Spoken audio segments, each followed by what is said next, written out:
Desinformando está em ritmo de carnaval. E a gente vai querer saber, afinal de contas, a Covid de novo no carnaval?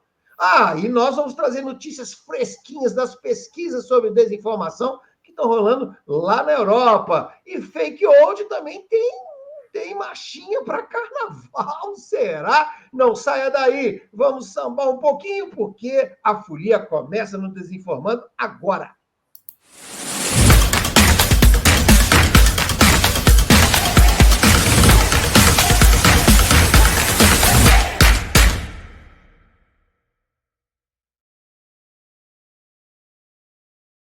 Esquindolelê, esquindolalá.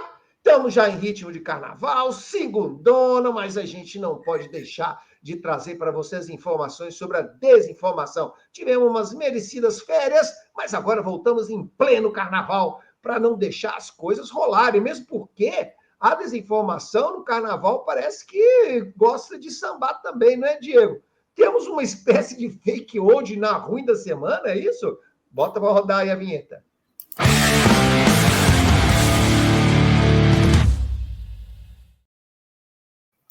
Caraca, é a mesma toada, a mesma marchinha? Conta para nós aí, Diego, o que está acontecendo? Exatamente, professor. Uma ótima semana para você e para todos que nos acompanham. Mais um áudio amplamente compartilhado nas redes sociais, dessa vez especialmente no WhatsApp, e dessa vez dá conta de que a mídia, né, ou a grande imprensa estaria omitindo o fato de que a Covid-19 estaria crescendo os números novamente, tanto de vítimas quanto também de pacientes nos hospitais aqui no Brasil, mas não somente a Covid, mas também casos de dengue e chikungunya. É um áudio de uma suposta profissional da saúde que relata toda essa situação a um suposto amigo, né? E um fato muito interessante sobre isso, professor, é que esse áudio nem é desse ano, ele já foi compartilhado também em outras ocasiões, justamente com esse intuito de criar um certo alarde de que a imprensa estaria omitindo essas informações tão importantes para a saúde pública para poder defender os interesses do carnaval e assim por diante. Que é interessante, né, professor, porque nesse caso a gente consegue identificar dois elementos bastante característicos da desinformação. O primeiro deles, obviamente, é o fato da autoridade, mais uma vez, estar presente. Quer dizer, uma profissional da saúde que está ali no hospital relatando uma situação como essa. E o segundo ponto é o que a gente já passou aqui pelo Desinformando, pelo texto do professor Carlos Ávila Araújo, lá da Escola da Ciência da Informação da UFMG, que ele chama de testemunhal falso. Quer dizer, você tem uma pessoa supostamente no local onde determinado fato está acontecendo. Então, para além desse viés da autoridade, você também tem esse testemunhal de uma pessoa que está naquele ambiente, que está no hospital, vendo que os casos de Covid estão aumentando e, por consequência, também o número de pessoas acometidas pela doença e também mortes estariam relacionados nesse sentido. Mas é uma informação falsa, um áudio que, de novo, já circulou também em anos anteriores. Diego, a desinformação tem um pouco esse caráter de maré, ela vai e volta sobre uma mesma temática? Meio que você acaba requentando uma informação, né, professor? Fica mais fácil, né? Fica mais fácil, a informação já está pronta, muitas vezes acaba caindo no esquecimento, portanto, você pode resgatar aquela informação que já teve um certo efeito no passado para poder trazê-la novamente para o presente e tentar alcançar os mesmos objetivos, os mesmos efeitos que essa mesma informação já alcançou numa outra situação. E principalmente por ser um conteúdo fácil, a gente está falando de um áudio compartilhado no WhatsApp, né? Então, assim, já chega pronto, você só compartilha e você sabe, né? As pessoas hoje em dia têm muito essa questão do imediatismo, da facilidade de compartilhar a informação, seja ela verdadeira ou falsa. Nós temos uma coisa muito legal. Vamos falar mais disso lá no Pré-Verdade, dicas, como é que a gente pode ficar esperto no carnaval em relação à desinformação. Mas não é agora, não. Agora nós vamos ter um quadrozinho bem especial. Roda aí.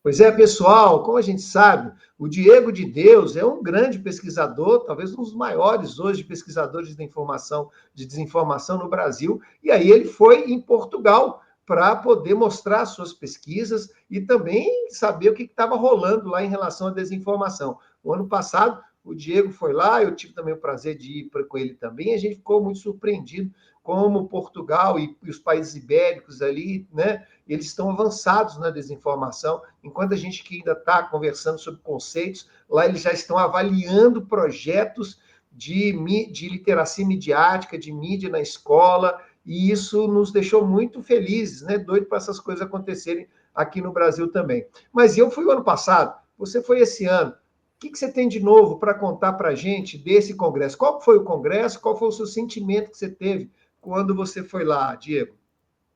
Pois é, professor, foi o congresso BIU, que foi realizado em Braga, lá na Universidade do Minho, nos dias 7 e 8 de fevereiro, que teve o principal objetivo de apresentar os resultados de um projeto bastante extenso de pesquisa, coordenado pela professora Sara Pereira, também lá da Universidade do Minho, que teve o principal objetivo de entender o que os jovens, as crianças e os adolescentes têm, de que maneira que essas pessoas têm utilizado das redes sociais, né, ou dos média, como lá em Portugal eles costumam chamar, né, a mídia de maneira geral.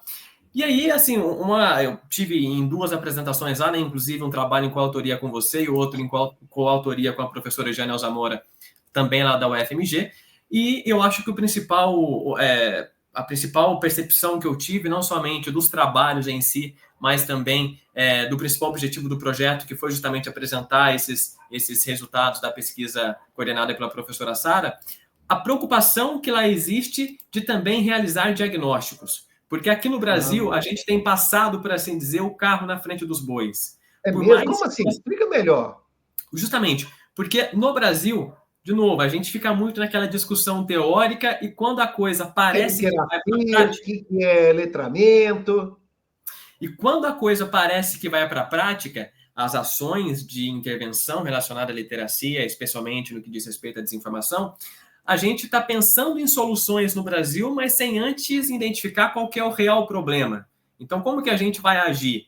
Muitas vezes, essas ações elas não vão ter nenhum tipo de efeito porque ela não está atacando necessariamente o problema real.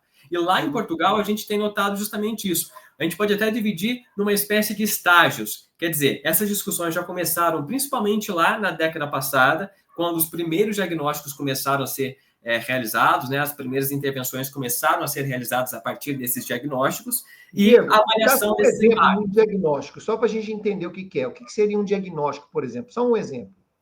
O principal, por exemplo, o objetivo desse projeto da professora Sara. O que os jovens estão fazendo com as mídias digitais? Por exemplo, a partir disso, é claro que você vai fazer ali, né, uma série de outras questões que são importantes. E aí a gente tem uma visão disso, isso seria o diagnóstico? Justamente, você consegue identificar quais são os principais pontos de importância no que diz respeito à desinformação, à própria literacia midiática, e a partir daí você consegue identificar, ou seja, diagnosticar esses problemas para aí sim pensar em soluções. E não passar o carro na frente dos bois de pensar soluções. Já está indo direto. Tipo assim, já entra fazendo uma intervenção na escola sem entender exatamente qual que é o problema, né? Justamente, e principalmente não dar voz aos alunos, aos jovens, que são o principal público-alvo. Quer dizer, gente de cima para baixo os projetos. Bem de cima para baixo, ou seja, você não dá o protagonismo que os jovens precisam para principalmente eles próprios relatarem quais são os problemas que eles consideram relevantes no cotidiano deles, né?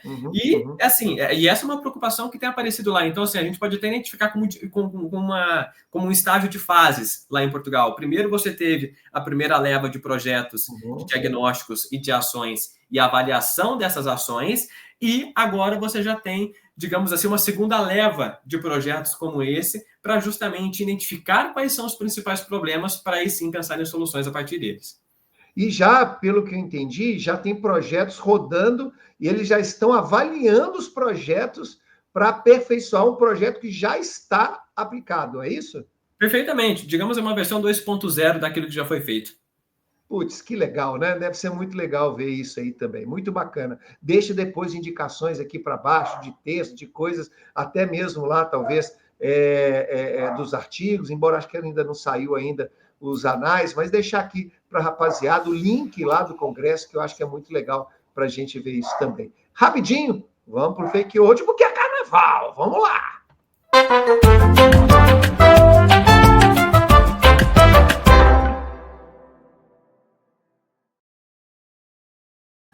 Ô, Diego, a fake hoje nossa não é nenhuma fake hoje muito velha, não, né? Ela é novinha, mas a gente está trazendo para cá pelo inusitado. É verdade que até as coisas que dão erradas, as coisas que dão erradas, elas viram carnaval também? Como é que é essa história?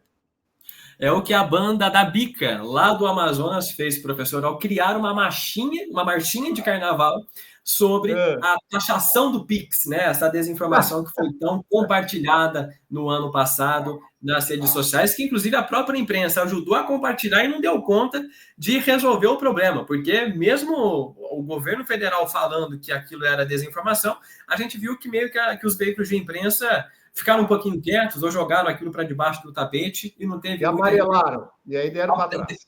deram uma amarelada e meio que não assumiram um erro que cometeram anteriormente. Então, um fato inusitado, né? Nesse caso, a desinformação que tem um impacto social, um alcance social muito significativo, porque ela precisa desse alcance para justamente funcionar, dessa vez virando, por que não, uma marchinha de carnaval também para tirar risos das pessoas que estão aproveitando esse feriado em todo o Brasil. Esse é uma característica da gente, né? A gente tem lá as coisas ruins, né? Mas a gente tenta até rir disso mesmo. É uma característica que é bastante saudável, porque muitas das vezes a gente tem que ter o riso e a alegria para a gente poder contornar as tristezas e angústias. E é isso, né? O fake news traz muito isso. A história do Pix foi muito triste, né? De como é que o governo se dobrou perante a essas questões e mostra que a gente ainda tem muito que amadurecer em todas as instâncias. Falando em dicas, roda aí.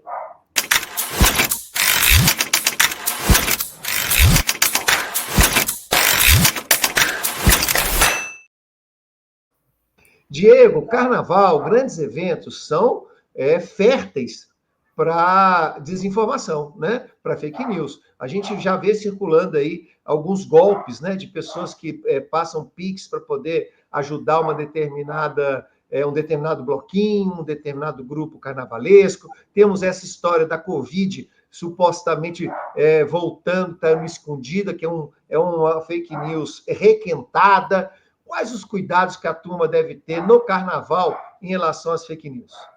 Principalmente ter a consciência de que em situações como essa, você já tem o palco armado. Quer dizer, você já tem conteúdos prontos, você já tem um ambiente propício para isso, você já tem pessoas predispostas a acreditar naquilo, porque se está acontecendo no real e você recebe informações que meio que vão confirmar aquilo que faz sentido naquele instante, é muito mais fácil você ter um número muito grande de pessoas que automaticamente vão acreditar em uma informação como essa, né? Então, acho que a principal dica que fica é justamente essa. Atenção, ter essa consciência de que você tem literalmente o palco armado para que a desinformação se aproprie e tire vantagem de um contexto como esse, professor. E em grandes eventos, em grandes datas, a gente costuma ficar mais extraído mesmo, né? Tudo é festa, tudo é animação, aí a gente recebe um alerta no celular de que a gente tem ali um lugar para poder dar uma grana para a nossa banda preferida, para o nosso bloquinho. Para o outro lado, de que como é um grande feriado, então a gente também está recebendo ali uma informação de que tem um cheque que a gente desconhece que está sendo descontado, uma grana, como a gente não pode entrar em contato com o banco para poder tirar as dúvidas, né? Para poder pedir socorro, fica mais fácil para os pilantras. Então, qual a nossa posição, já que nós estamos no esquindô, felizes, mas a gente pode ter essa sombra da fake news para poder estragar, azedar a nossa festa. Pois é, professor, essa é uma situação que realmente requer muito cuidado, até porque as pessoas na animação, na euforia e também nos gorós que as pessoas acabam tomando, né? Elas acabam ficando muito suscetíveis, né? Então, talvez uma dica que a gente até coloca, até do ponto de vista de segurança, é justamente sempre estar acompanhado com um grupo de pessoas conhecidas, situações como essa, porque isso acaba Teve uma dúvida, pessoa... pergunta para o sujeito, né? Para uma outra pessoa. Exato. Porque você fica menos vulnerável em situações como essa, né? Você tem o golpe da maquininha também, que está bastante comum, né? O cara chega falando, tem uma maquininha aqui, não deu certo nessa, vamos para outra. A outra já tem um dispositivo ali capaz de clonar o seu cartão com as suas informações, e essas informações podem ser utilizadas para outras finalidades. Então, assim, sempre muita atenção E, se possível, também andar sempre em grupos. É até uma dica mais de segurança física, por assim dizer, também, porque você consegue se defender mais, né? Você consegue ficar menos suscetível a situações que a própria desinformação ou qualquer outra finalidade maliciosa possa tirar proveito numa situação como essa. E o Banco Central alertou, viu, pessoal? A gente que tem cartão esse de aproximação, desabilite isso, porque Uhum. muitas pessoas próximas uma da outra, o cara passa com a maquininha ali do seu lado, você nem nota que está sendo debitado ali da sua conta. Cuidado com essa troca de máquina que o Diego falou aqui para a gente também, né? Cuidado nesses pagamentos, é isso. Está sempre com uma pessoa, para uma pessoa falar assim, ó, fica esperto e tal. E aí a gente pode aproveitar o nosso carnaval com muita informação. Aproveita que você está aí animado, assistiu a gente aqui também, dá o seu clique, compartilhe, registre, porque a desinformação tem que estar sempre alerta para que a gente possa ter a festa da informação. Um abraço, um bom carnaval para todo mundo. Para você também, Diegão.